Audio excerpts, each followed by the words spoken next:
All right, here we go. Let me try and explain this basket case I got going on here. So in doing a crew cab conversion, I started with the Suburban. And if you're going to start with the Suburban, that's good. I'll show you the couple things you need to know. I honestly think it might be easier next time just having a regular regular cab and then going from there. So the only benefits of a crew cab is the tops of the doors are already squared.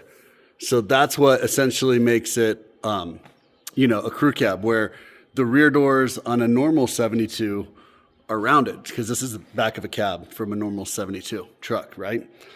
So the only thing I gained, well, I would have gained a lot if I don't love to complicate my life, but I initially was going to just leave this side. It's got the square for the Suburban, and then it had the rear door here. And the Suburbans are 3 doors, so it didn't have the door on the other side. And I was like, well, if I got to make the other door on the other side, I want to do a full-size door. And, if I'm going to go through that trouble. So now, instead of having a normal pocket that was already done and I would just have to do the back of the cab corner, now I'm making the whole pocket and I'm making full-size doors. And then if that wasn't enough, I wanted to suicide them. So I think that's going to be pretty cool. Sorry for the shaking video. I'm just kind of going back and forth trying to get everything in. So in doing a crew cab, I got a full skeleton inside, kind of holding the cab because I have to finish building the floor. So there's the, let me see if I can get underneath. There's the frame rail, which is this right here. So that has to be extended.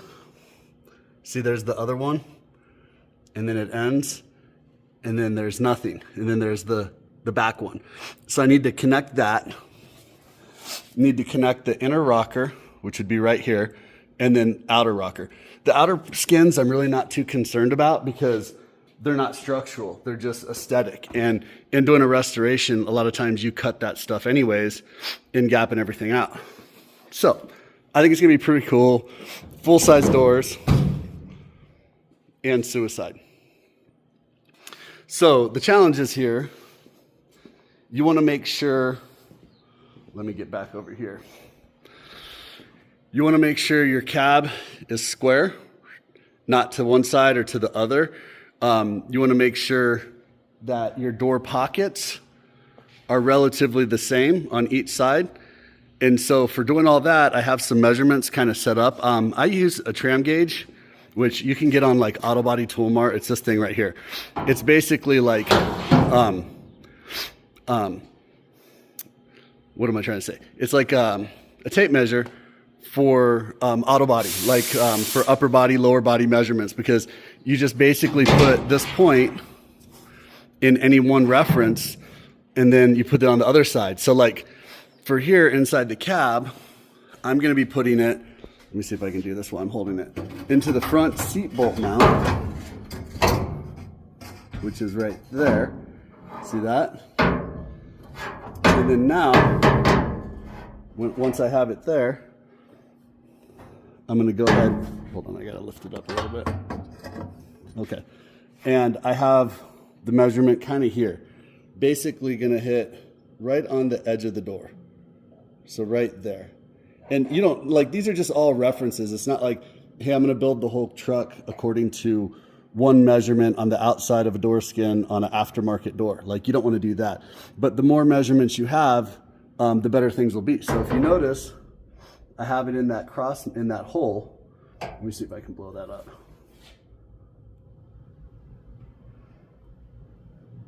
See the 2 seat mounts where the seat would bolt? Right there. So from there, I'll cross measure it and have it go all the way back out to here. So just basically when you're doing cross measuring, that's going to tell you if you're square from left to right or whatever. So as long as there's holes on this side as there is on the other side, you can cross measure everything. So that's the first measurement. Let me go ahead, pull this thing out. And sorry, I'm going to try and take you with me here. Walk it to the other side. Go ahead and trying to do this one-handed just to kind of show you guys everything.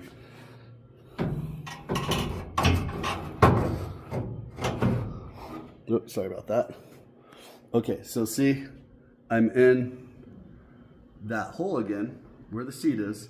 The seat mount goes. So see, that's the tram gauge right there. And there's the hole.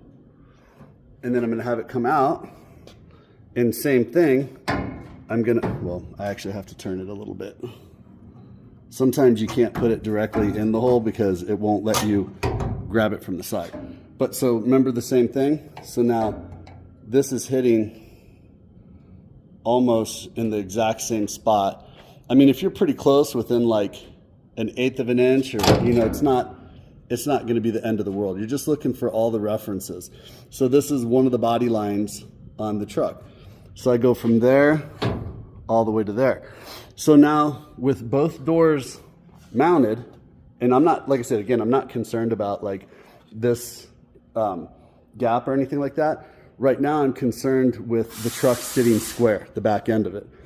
So that crisscrossing from driver side to passenger side, rear, driver front, passenger rear, and then vice versa, that lets me know that the cab is sitting square, So from there, now I want to check my length. So let me go ahead and readjust this and I'll show you how to check the length on the cab. Okay, so now to double check my length, I want to find the furthest bolt away from where I'm trying to measure. So I want to make sure that this whole door, got my paint sticks in here kind of holding my gap, right? But I want to just make sure the pocket is relatively the same. So inside I have the A-pillar, which I flipped upside down for the hinges. That's mounted in already and kind of like held in with some inner bracing. So I know both doors are relatively mounted the same. Now, when you're working with trucks, you're going to have adjustments in the hinges. I can move them in, out, up, down, whatever. So I'm not too worried about that. And this isn't like the end all references right here. This is just to give me like, hey, am I close to the same equal length on this side as I am on the other side? So what I'm going to do is I'm going to put the tram gauge, and you could use a tape measure too if you got a buddy. Tram gauge in this hole right here. You can put it in this hole too, but the further away the better. It doesn't matter. And I'm going to reference it back to the same spot right here. So let me go ahead and throw that in, and I'll kind of show you. So that goes in there. Sorry, I'm doing this one-handed. And now see this right here? I'm pretty close on that measurement, right? And you can use like the top of the door, the bottom, the middle. I mean, as long as you have the same references. But right here, I'm just going for like quick references. So now I'll take it to the other side.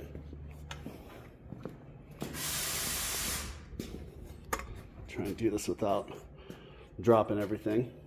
Put it in the same hole, right up there.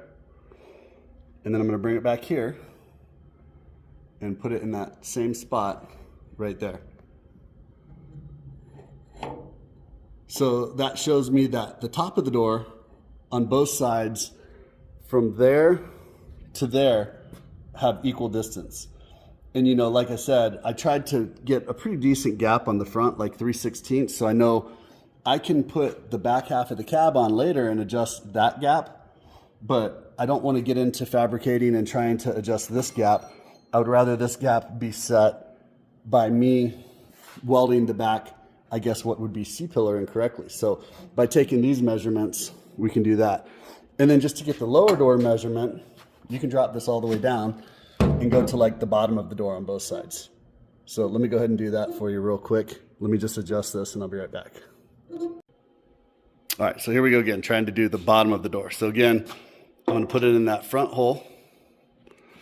And now I'm gonna just grab it right on that body line right there, which is pretty close to the edge.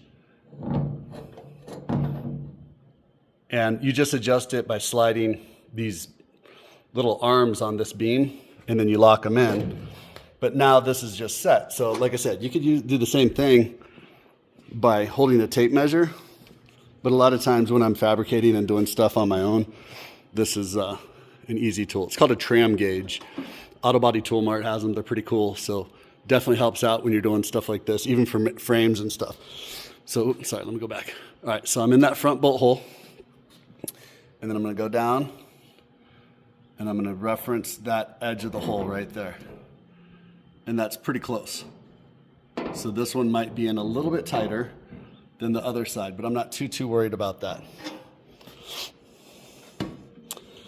So yeah, so then I got the difference on the Suburban.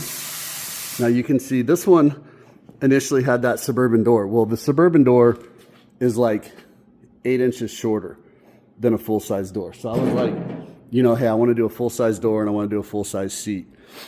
So now you can see this one had the weather strip and it had the drip rail because it had that third door on the passenger side.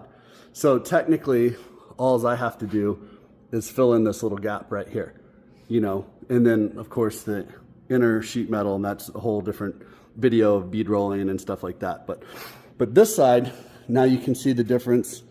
If you do have a Suburban and you're thinking about doing a crew cab, they're very similar, but you can see this is where the trim went. It had like some weird like clamp over trim, and see this is what it's supposed to look like,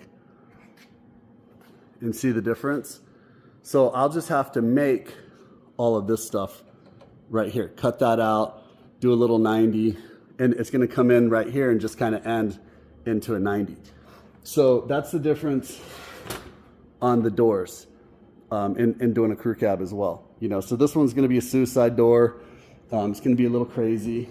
I was going back and forth with what motor ideas, and honestly, I'm thinking about doing a Cummins, man. So I initially was gonna do a Duramax, and I just had a lot of people tell me, you know, the juice isn't worth the squeeze for everything you gotta put into the Duramax to get them going versus the Cummins, man. So let me know your thoughts, man. Let me know what you think. If doing a Chevy truck and putting the Cummins in it, if that's cool, or if I should keep it all Chevy.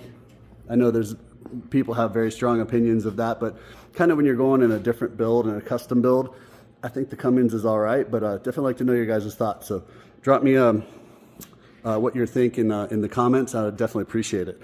But yeah, so next video, I'll get this thing on the cab or on the chassis. I'll put the back half of the cab on it and set the nose on it so it'll actually look like a truck, and then I'll build out the floor. So this one I'm just gonna do off the truck. I'm gonna do inner frames, inner structure, and then I'll start doing sheet metal on the other. So that truck was a small back window, you can see from the cab corner, and see I bought the other cab corner, the big window, go like that one. And then this is the inner piece that goes in the inner structure for that cab. And then these are the A-pillars that I bought for the rear suicide door. So I just took that chunk out because I wanted the bolt holes to be already set for me. So by cutting them out in one piece on this A-pillar, I didn't have to worry about making a bolt hole for the upper hinge and then making it for the lower hinge and then trying to measure it all out properly. I just bought these A-pillars. I think they were like 400 bucks a piece or something like that. And I just chopped the center. They already have them tapped, you know, the female ends for the bolts in there and everything. So it's good to go. So as of right now, I just need to finish up a couple other things, but this is kind of just a quick update of the crew cab suicide. So let me know your guys' thoughts in the comments and what you think. I appreciate you watching the video. Thanks.